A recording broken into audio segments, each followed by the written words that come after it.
Hello guys, welcome back in a new video. Guys, इस video में हम लोग आपकी स्टडी के रिलेटेड टॉपिक्स क्लियर करना चाहते हैं। इस वीडियो का जो मेन मोटिव है वो आपके सामने ये रखना है कि बीसीए और बीटेक में से कौन सी बेस्ट है और आपको 2024 में कौन सी स्ट्रीम चूज़ करनी चाहिए। गाइस, आप सभी लोगों का स्वागत है इस वीडियो में। अगर आप लोगों को भी इन दोनों स्ट्रीम में से डाउट है कि आप 2024 में बीटेक करें या फिर बीसीए करें, तो इस वीडियो में आपका वो पूरा डाउट क्लियर हो जाएगा, क्योंकि मैं पॉइंट टू पॉइंट बताऊंगा कि बीसीए और बीटेक में क्या डिफरेंस होता है और कौन सी चीज़ है जो बीसीए और बीटेक को टोटली डिफरेंस कर देती है। चलो वीडियो हम शुरू करते हैं। तो सबसे पहले आपको ये पता होना चाहिए कि बीसीए और बीटेक में मेनली फोकस किस चीज़ पर होता है। तो जो मेनली फोकस होता है वो होता है गाइस कोडिंग पर। कई बच्चे होंगे कि उनको बीसीए और बीटेक में कुछ ज़्यादा फ़र्क नहीं पता होता, वो सिर्फ बीसीए और बीटेक दोनों में से किसी एक को भी ये सोच के ले लेते हैं कि हमें इसमें कंप्यूटर की नॉलेज दी जाएगी। बट उन्हें ये नहीं पता होता कि इसमें बीटेक में और बीसीए में आपको कोडिंग मेनली करवाई जाएगी। अगर जिन लोगों को कोडिंग नहीं पता, तो सबसे पहले मैं बता दूं, कोडिंग होती है कि जिसमें से ऐप डेवलपमेंट होती है, वेब डेवलपमेंट होती है, बहुत सारे काम होते हैं जो भी कोडिंग की हेल्प से होते हैं। अभी तो बहुत सारे एआई जो टूल्स आ चुके हैं जिनकी हेल्प से कभी कोडिंग तो बिल्कुल ही कह सकते हो कि डेड ही हो चुकी है।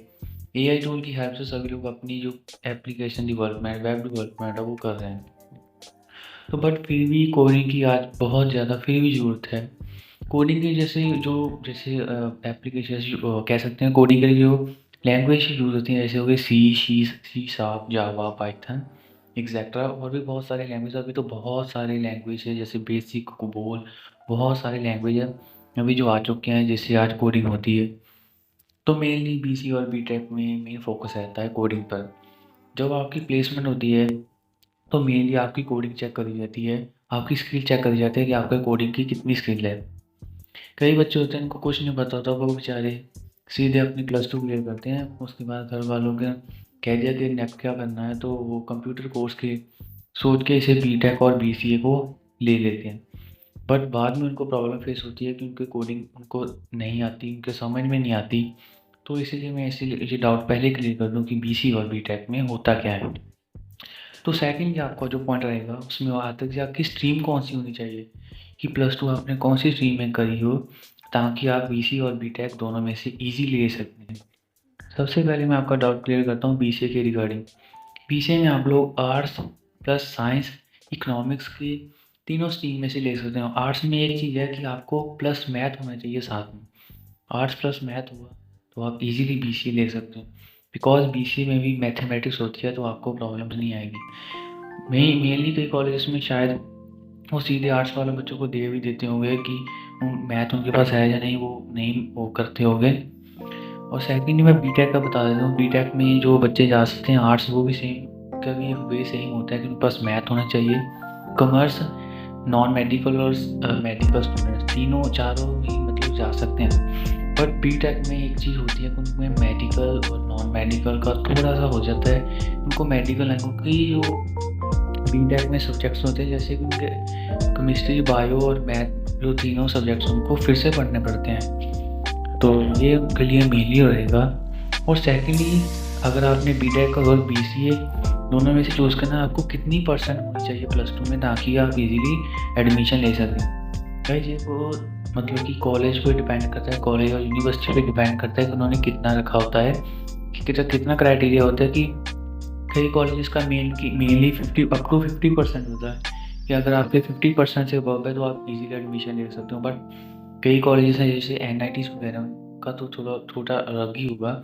जैसे कुछ छोटे कॉलेज उनका 70% है, एनआईटीज़ का कह सकते हो आप लोग अप टू 90% भी कह सकते हो आप, हो सकता है। बाकी जो बीटेक और बीसीए, इसकी मैं ईयर परसेंट बता देता हूँ कि कितने साल का होता है। सबसे पहले बीसीए का बता देता हूँ। ये होता है मेनली 3 इयर्स का, जिसमें 6 सेमेस्टर होते हैं। 6 मंथ का एक सेमेस्टर होता है, तो इसीलिए 3 साल इसे माना जाता है। जिसमें आई थिंक सो इसमें लास्ट सेमेस्टर में ट्रेनिंग होती नहीं होती, वो कॉलेज पे डिपेंड करता है कि कॉलेज ट्रेनिंग करवाता है या नहीं करवाता।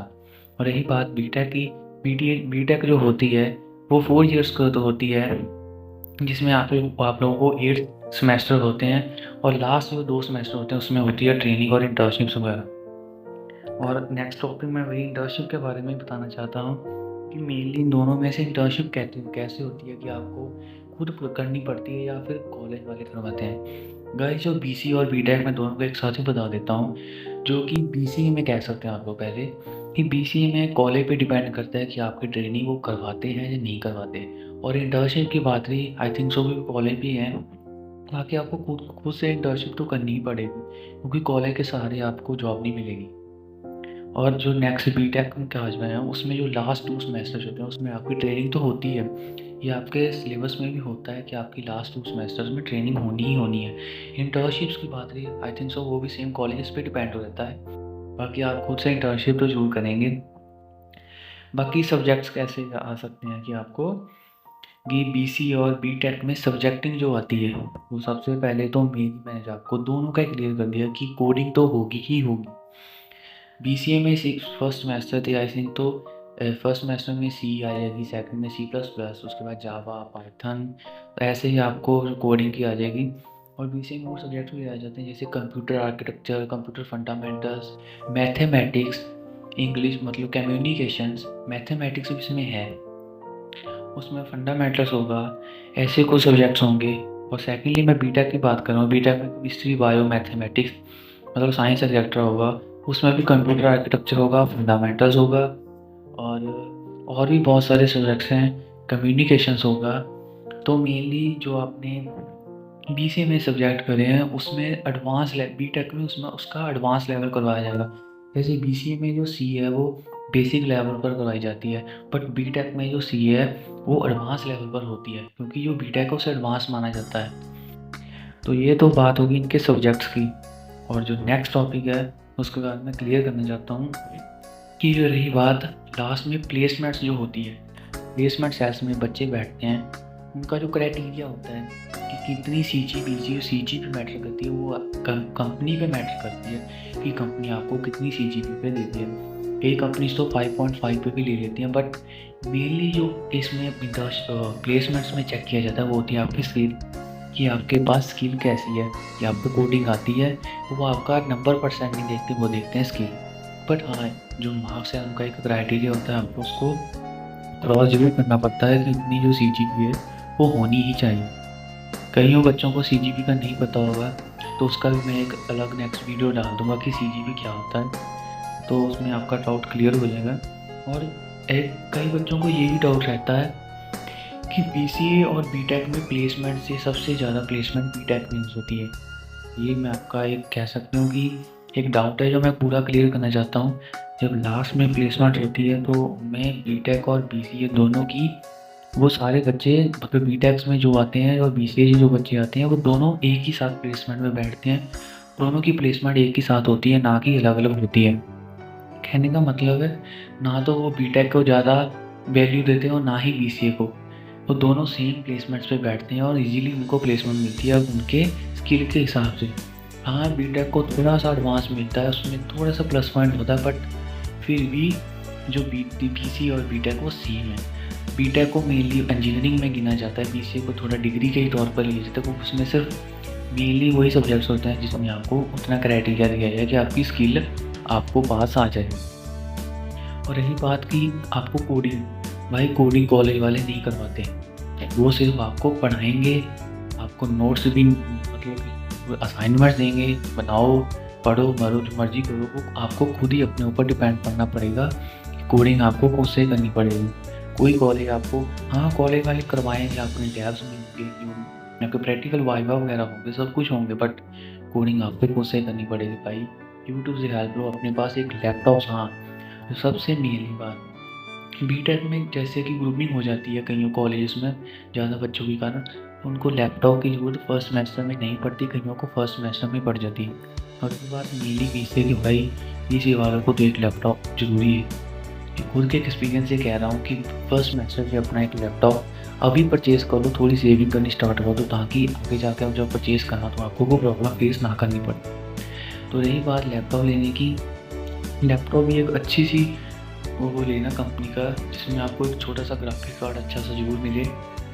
अगर आपको इसकी कोई रेफरेंस चाहिए कौन सा लैपटॉप आपको लेना चाहिए, तो मैं आपको सजेशन दे दूँगा, मेरे को बता देना कमेंट बॉक्स में। बाकी इस वीडियो में बस इतना ही, मैंने आपका यही डाउट क्लियर करना था भाई, क्योंकि भाई बहुत सारे बच्चों के साथ यही होता है कि वो पीसी और बीटा ये सोच के दे देते हैं कि इसमें हमें कंप्यूटर नॉलेज दी जाएगी, बट उन्हें मेनली ये तो पता ही नहीं होता कि इसमें हमें पढ़ाया क्या जाना है। कई बच्चों के साथ होता है, आई नो कि सभी बच्चे नहीं करते, मेनली कुछ बच्चों के साथ ये सीन होता है। तो इस वीडियो में इतना है गाइस, इस वीडियो को बनाने में बहुत सारी मेहनत लगती है भाई। पहले हमें उसके बारे में नॉलेज लेनी पड़ती है, उसके बारे में थोड़ी सी रिसर्च करनी पड़ती है, तो फिर ही हम लोग ये आपके साथ वीडियो शेयर करते हैं।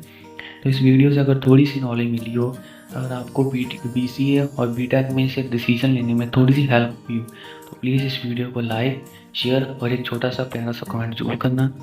बाकी बने रहेंगे नेक्स्ट वीडियो में। आपका थैंक यू सो मच।